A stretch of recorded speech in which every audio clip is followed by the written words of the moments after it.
First up, we've got the groom. He's Mother of the bride. Mother of the bride is going to be speaking first. So I'll hand you over to Mother.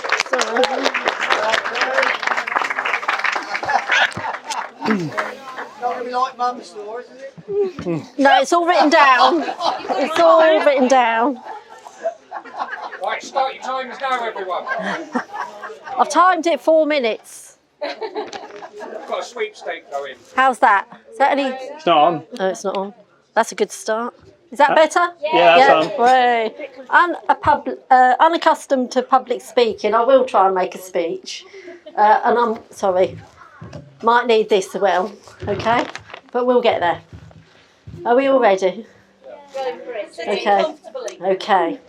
Welcome everyone to Katie and Luke's special day. So many postponements, but we are finally here to celebrate with them. I am so proud to be standing here today as mother of the bride. I'm sure you will all agree, Katie looks amazing. Absolutely.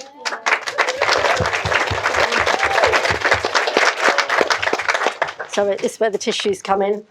I only wish that Ian, Katie's wonderful dad, could have been here to walk her down the aisle. Thank you, Simon, for fulfilling his wish that you would accompany her if he wasn't unable to. I know that he is here in spirit and will be with you always. Bless. Be with you always, darling. Sorry, just a bit of a wipe. Well, what can I say about Katie? From the day she was born 26 years ago, I know that's really hard to believe when she still looks 12. Katie has always been such a joy to be around. Bit of a blip when she was 18 months old. She thought middle of the night was playtime. The times I spent laying on a sofa bed in a room next to a cot to get her to settle seemed to go on and on and on. The bags under my eyes have never disappeared. From early on, Katie and I spent weekends 6 months of the year at Kimbolton Cricket Club whilst Ian was playing. She was always around lots of people. Her social skills developed from a very early age. I would like to say thank you to Charlotte and Sophie, her bridesmaids, for being here today to support her. They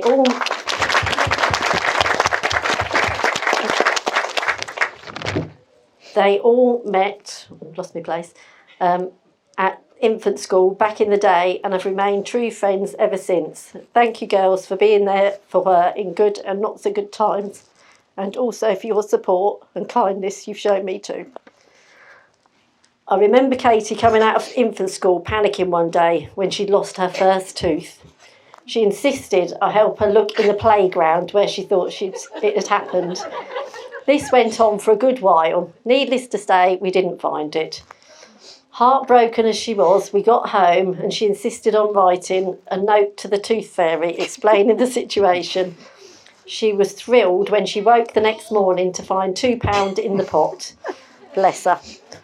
I still have that note in your memory box at home, Katie. Over the years, Katie enjoyed many sessions with the Rainbows, Brownies and later on the Girl Guides. She loved nothing more than spending time each week and sometimes weekends away with her friends, whether it be staying indoors or camping, joining in games and lots of arts and crafts activities.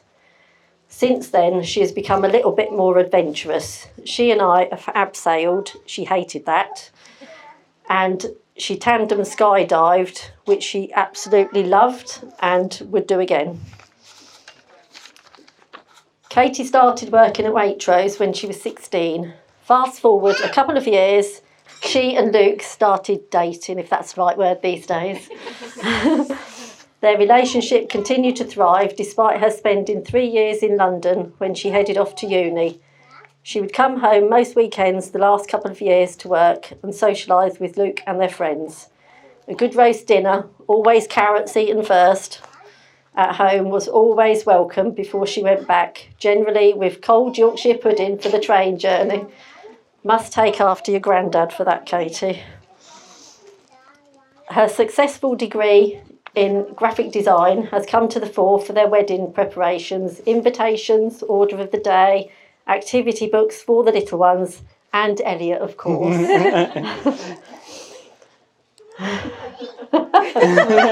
Brilliant, brilliant. As we all know, her baking skills are second to none too, taken after myself and her gran, who kindly made the bottom tier of the wedding cake. Thank you, Mum. Thank you, Gran. And also, Mum made Katie's lace garter that she's wearing today. Not showing you. Lou got it on. Ian and myself enjoyed many a night round the dining room table teaching her board games over the years.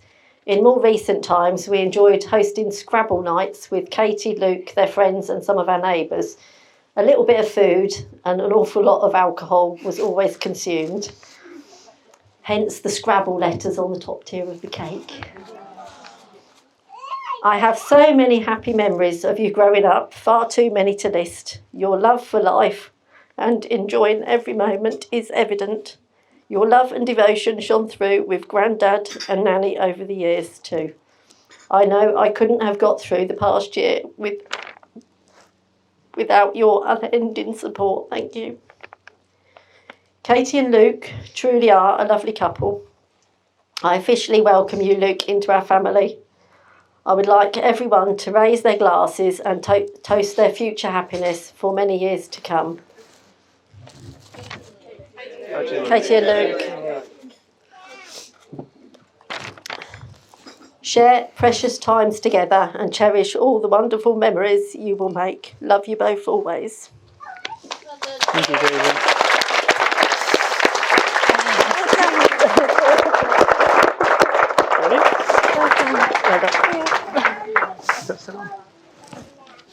I'll print you a copy off you can keep. Hello? No? Hello? Yeah.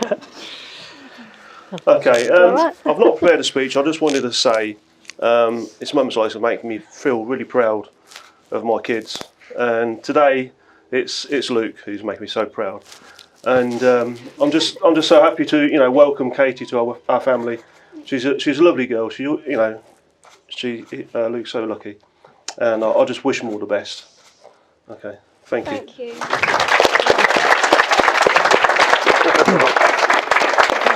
Hello? That's Mum. Uh-oh. I've got to have a script. I'll go off on a tangent otherwise. Good afternoon, everyone. In case you're wondering who that handsome man was standing at the front of the ceremony, that was me. I'm Luke, and I am the groom. Presumably, the majority of you know who I am. If you don't, well, that's unlucky.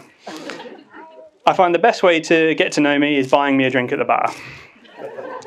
First off, I'd like to say thank you to just everyone, how much me and Katie appreciate you all joining us today.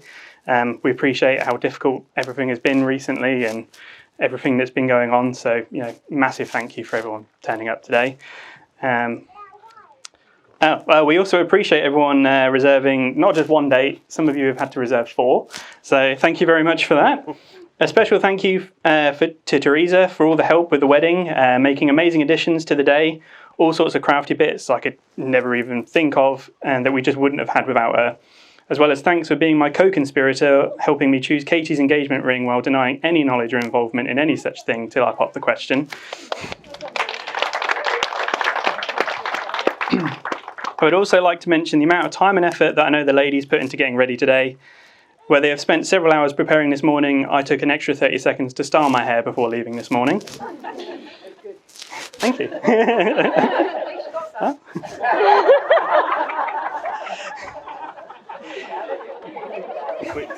Yeah. Thank you also to Katie's gran June for the cake. I believe at least 2 were made, not including however many practice cakes she may also have done. So thank you very much. Thanks to my mum and dad. They helped in a lot of ways, not least making sure I bought the rings and got out of the house with everything I needed this morning. I feel it only too right to mention the father of the bride, my good friend Mr. Ian, who so very sadly is not here with us. The mention goes out to a moment I'm sure would have made it into his speech. It was the first time I met Ian. Me and Katie had been together only a couple of weeks when I was officially invited over as her boyfriend to meet her mum and dad. I was welcomed warmly by Teresa, who I already knew from work, But while there was about 20-30 minutes where Ian said very little to me at all, it's very intimidating. I worried what I'd done, and out of nowhere Ian asked me to take a seat at the table opposite him, saying, "Luke, I believe we need to have a chat." Anxiously I sat down. I looked around and Katie was out of sight and nowhere to be seen. There was a long pause. "Now, what is all this I hear from Katie about you drinking peach schnapps and Fanta fruit twist?"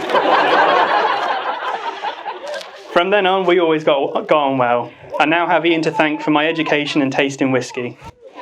Although he cannot be with us today, we invite everyone to share a drink of his favourite whiskey on the table next to the cake. Now feels like the right time, despite all my teasing, to say how truly humbled and incredibly lucky I am to have met Katie. To be with someone that always wants to be the best for me and makes me want to be a better person. I wake up every day with the joy of sharing my life with someone I care about so much I didn't think it was possible. Someone who is always there for me at my lowest and worst points.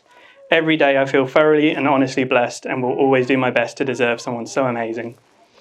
And with that, my last and most important thank you, my wonderful wife, for all her organisation behind this wonderful day.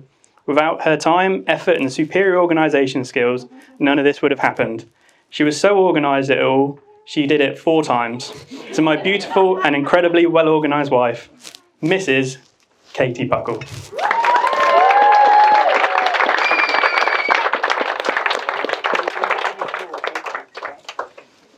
Well done, Luke. Thank you. Jesus Christ.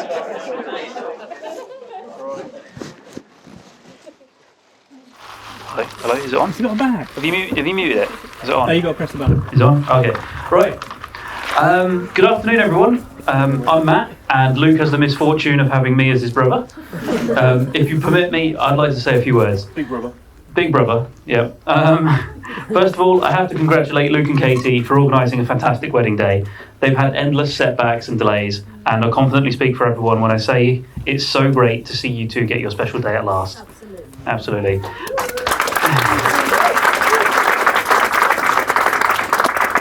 The weather has turned out fantastic, the venue's great, the bridesmaids and ushers have been brilliant, and the groom is still sober. And the bride is, not like last time, and the bride is simply beautiful. Katie has been so patient, so well organised, and so fast, she's often fast asleep. I'd like to say a word, and that word is cowpole. As a kid, Luke had more trips to A&E. I'm not allowed it anymore. Luke had more trips to A&E than Evel Knievel. Now, all boys have bumps and scrapes, that's normal. But Luke was a walking health and safety case study. At the age of 9 months old, he kick-started his freelance stuntman career by falling off the kitchen table. Now imagine the look on our mum's face when a 3-year-old Luke walks into the living room and proudly declares, "Mum, I had a headache, but I feel better now because I took some medicine." He had necked half a bottle of Calpol. Cue the phone call to Guy's Hospital Poisons Unit. Luke was the kind of carefree kid with selective hearing where words like "don't" in sentences like "don't touch the barbecue" got lost in translation. In 2004, while on holiday in Florida, we met a zookeeper who jokingly asked the audience for a volunteer to wrestle an alligator. A certain 10-year-old boy in a goofy hat cheerily walked into the ring and picked a reptile before the zookeeper had a chance to say he was only joking. It's no wonder I grew up with a fascination in biology and medicine, watching this guy constantly demonstrate all the things that can go wrong with the human body. He dislocated his knee while doing stretches on sports day, broke his collarbone on the school field, cracked his head open on Christmas Day, went to work for months with glandular fever and a collapsed lung. You dislocated your thumb this week. He got COVID last year, and don't even get me started on the reason he won't ride bicycles anymore. I'm convinced that an apple a day has given him superpowers of invincibility. There you go, mate. So we're all glad that Katie's around to look after him. The guy who got ID'd buying How to Train Your Dragon Luke would honestly live off nachos and wine gums without Katie's help. So that'll do you for tonight. I'd like to say another word, and that word is integrity. Integrity means doing the right thing even when nobody's looking, and that's Luke. He's tolerant and easygoing, laid back and friendly. He gives the benefit of the doubt and thinks critically before passing judgment. I've seen him go to great lengths to doggedly help people long after others have given up. He's a kind and supportive man who cares about others and makes a habit of doing the right thing. I know he'll take care of Katie as much as she takes care of him. I read a Patrick Rothfuss quote at my wedding, and I'd like to give you another now. As the older brother with some experience of marriage, here's some advice for Luke. Half of seeming clever is keeping your mouth shut at the right time. Cow pole, pizza contests, bicycle accidents, wine gums, nachos, bucking broncos, apples, what a character. So many stories, here's a toast to so many more. I'd like to say a word, and that word is cheers. To Luke and Katie. Thank you, Matt. Thank you, everyone.